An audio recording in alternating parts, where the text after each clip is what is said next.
창세기 3장 15절을 보니까 내가 너로 여자의 원수가 되게 하고, 내가 너는 뱀이자 사탄이죠. 여자와 원수가 되게 하고. 여자가 하와 맞는데 1차원적으로 하와라고만 생각하면 어떻게 되냐면요, 뱀하고 하와하고만 원수냐, 하와하고만 원수냐. 어떤 사람들은 봐봐 그래서 여자들이 뱀을 그렇게 싫어하는 거예요, 이렇게 결론을 또 내밉니다. 좀 그건 아닌 것 같고요. 그렇죠? 농담을 했는데 조금 이 여자가 하와라고 결정짓기에는 좀 그렇죠. 근데 네 후손이라고 했어요. 후손. 여자의 후손과 원수가 된대요. 이게 지금 원수지가 아니고 원수. 여자의 후손은 네 머리를 상하게 할 것이요. 그래서 우리가 보통 그리스도라고 생각하잖아요. 창세기 3장 15절 9절을 잘 말하지 않는 데도 많아요. 근데 창세기 3장 15절이 원시복음이다 해가지고 하나님이 처음 그리스도를 약속하신 것이다라고 말하는 데가 있고, 잘 말도 안 해주는 교회도 많아. 창세기 3장 15절을 말도 안 해주는 데도 많다니까요. 영어 성경 동화, 얘들 성경 동화책에 창세기 3장 15절이 에덴 동산 사건에서 딱 정확히 말해진 것을 제가 본 적이 없어요. 하나도. 4-5건 정도 확인했는데 말 안 해요. 동화 작가가 창세기 3장 15절에 그리스도의 언약을 잘 몰라요. 사실 희미해요. 되게 희미해. 그리고 1년 동안 설교를 했을 때 창세기 3장 15절이 선포가 안 되는 교회 있어요.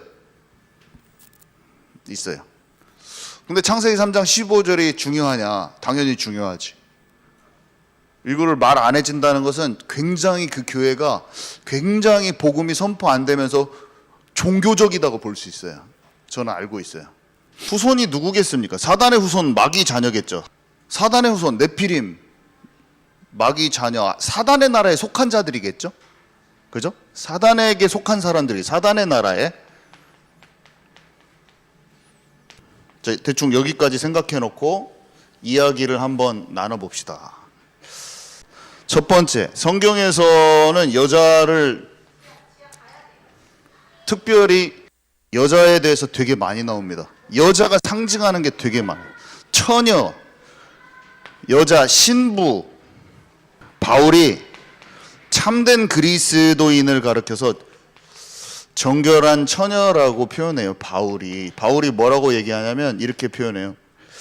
내가 하나님의 열심으로 너희를 위하여 열심을 내노니 내가 너희를 정결한 처녀로 한 남편인 그리스도께 드리려고 중매함이로다. 한마디로 무슨 말이냐? 바울이 여기 있으면 이렇게 말할 거예요. 여러분 청년들, 예한교회 청년 여러분, 제가 정말 열심으로 여러분들을 가르치고 여러분들에게 막 진짜 권면하고 지금 이렇게 우리 청년부들을 이끌어가는 이유는 뭐냐면, 여러분이 진짜 순결한 교회로 하나님의 백성으로 이 세상에 속한 자가 아니라 정말로 정결한 신부가 되어 그리스도, 남편 되신 그리스도께 중매하기 위해서 신부가 단장하듯이 여러분들이 그렇게 잘 준비되게, 하나님의 온전한 자로, 흠도 없고 점도 없는 하나님의 사람으로 준비되기를 제가 원해요 하면 정결한 처녀라고 이렇게 얘기하거든요. 정결한 처녀로 준비되기를. 성경에 보면 신부라는 단어가 나와요. 신부라는 단어 엄청 많이 나옵니다. 특히 계시록에 보면 거룩한 성 예루살렘 성. 저는 이해가 안 가더라고요. 그러니까 성이 왜, 거룩한 예루살렘 성이 우리를 뜻하거든요. 거룩한 성이 있잖아요. 성인데 우리를 뜻하거든요. 거룩한 성이 신부가 남편을 위하여 단장한 것 같더라. 거룩한 성이 어린 양의 신부라. 어린 양은 예수님을 뜻하거든요. 예수 그리스도. 그 보좌에 어린 양이 있어요. 근데 그 어린 양이 하얀 양이 아니고 그 양이 그리스도를 뜻해. 사단이 얼마나 작품 전쟁을 합니까? 어제도 베르세르크 얘기했지만, 하나님을 모방해. 사단은 하나님이 비유를 쓰시고 환상을 보여주시고 하나님의 것들을 정말로 천상의 것으로, 때로는 성막으로, 때로는 천상의 환상으로 우리에게 너무나 멋있게 하나님의 것들을 보여주시거든요. 근데 사단이 이 시대의 만화라는 예술 작품을 통해서 사단의 나라를 너무 화려하고 멋지게 딱 표현을 해놔. 그리피스를 통해서 예수님을 마치 우둔한 양떼의 왕인 것처럼, 멍청한 맹신하는 하얀 양들의 왕, 그 왕의 세계를 제압하기 위해서 어둠의 매로 내가 왔다, 막 이렇게 설명하잖아요. 무슨 말이, 그래서 막 애들이 어떻게 따르면 그리피스의 어록이다 하면서 막 적고 따라다녀 애들이. 근데 이게 뭐예요? 작품 전쟁을 해버리는 거예요. 영적 작품 전쟁을. 그게 다 마법이야. 마술이자 마법. 사람들의 마음을 훔치고 생각을 바꿔버려. 하나님의 나라에 들어가야 될 마음 생각을 뺏어버리는 게 마법이라니까. 막 무슨 이상한 약초에다가 막 머리 딱 뽑아서 놓고, 짐승의 어떤 곰발바닥 넣고 막 그래갖고 젖어가지고, 그것만 주술이 아니고 지금 우리가 맞닥뜨리는 일상 세계 속에서 영화, 그림, 음악, 이 모든 게 주술과 똑같은 역할을 한다니까. 사람의, 아무리 이렇게 만들었는데 이 사람의 마음을 못 바꿨어, 그러면 그게 약품이 제대로 동작을 안 한 것이고, 내가 한마디 했는데 이 사람이 상처받으면 저주가 통한 거야. 내 저주가. 스머프의 가가멜이 막 저주 약 안 만들어도 나 나쁜 새끼 했는데 내가 상처받으면 내 저주가 통한 거라니까. 내가 컬스를 한 거야. 컬스. 저주를 딱 내린 거야, 이 사람한테. 그래서 그 사람이 상처받고 거기에 매여 있어. 우울증 걸리고. 성공한 거야, 마법이. 주술이 성공한 거야. 무엇입니까? 사람의 말 딱 구글 광고 딱 봤는데, 야, 딱 그림 한 장이 내가 오늘 포르노 보게 만들었어. 성공한 거다, 주술이. 제대로 먹혀 들어가 버린 거야. 그 사람의 영혼을 갉아먹는 주술이 딱 통과하는 거예요.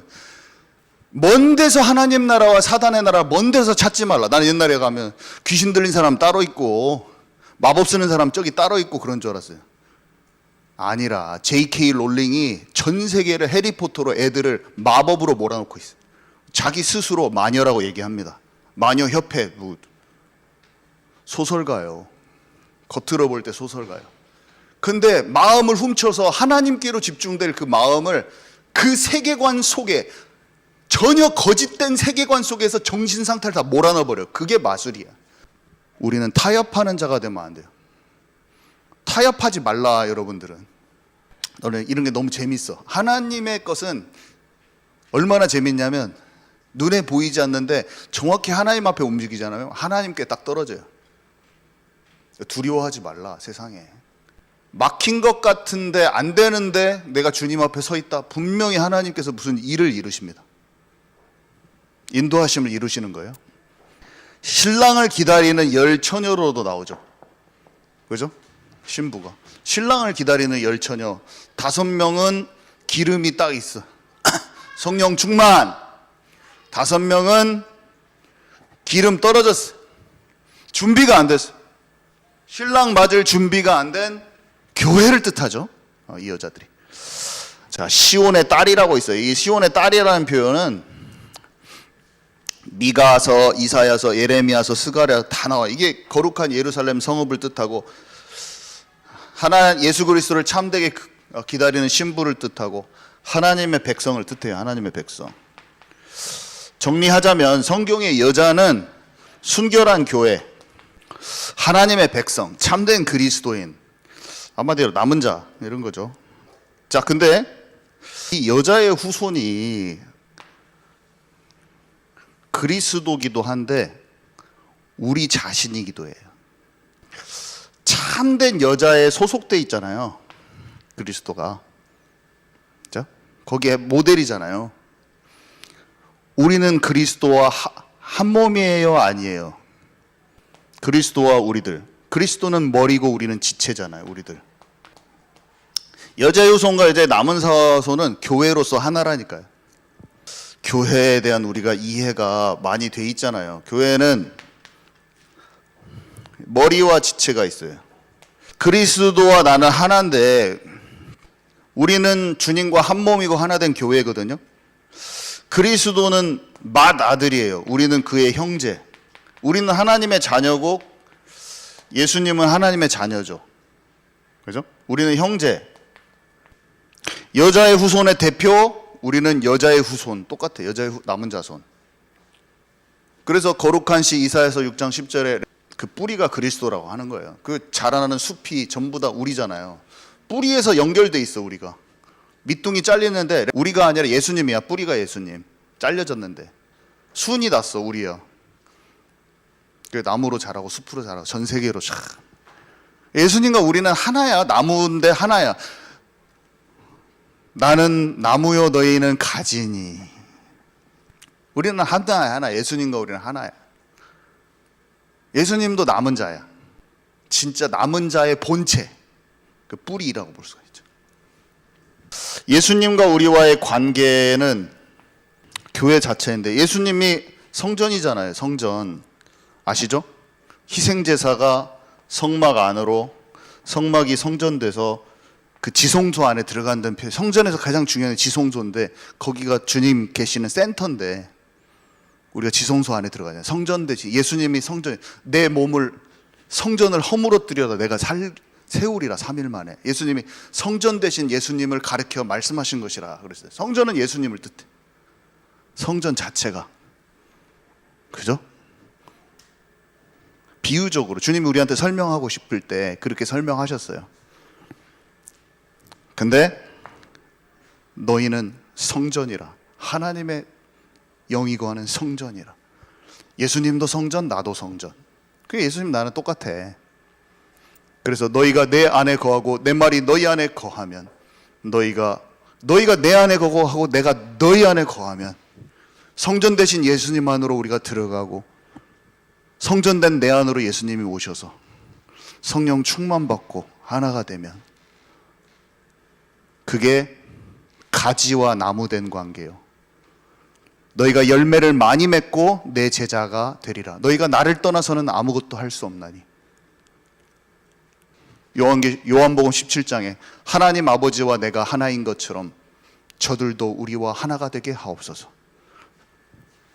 살아계신 하나님과 예수님, 예수 그리스도는 아버지와 내가 하나인 것처럼 저들도, 우리는 교회로서 주님이 머리고 우리가 지체잖아요. 성삼위 하나님만 하나가 아니라 우리는 성삼위 하나님과 하나야. 영적으로 봤을 때. 그래서 너희들이 나와 같은 일, 나보다 더 큰 일도 하리라. 어떻게 되면 예수님의 모델적인 그 인생을 따라가면. 예수님도 인간일 뿐이셨는데 이 땅에 계실 때는 우리하고 똑같아요. 예수님의 능력을 우리가 발휘할 수 있다? 당연한 거야. 왜냐? 그분은 이곳에 신으로서 온 게 아니라 인간으로 오셨어요. 하나님의 형상을 회복했을 뿐이야. 정복하고 다스리는 권세를 회복했을 뿐이야. 우리도 똑같아요. 예수님과 같은 권세와 능력이 우리에게 와 있어. 똑같은 거예요. 그 안으로 들어가야 돼. 그게 마가다락방이에요. 오로지 기도에 힘쓰니라. 자, 이 비밀이죠.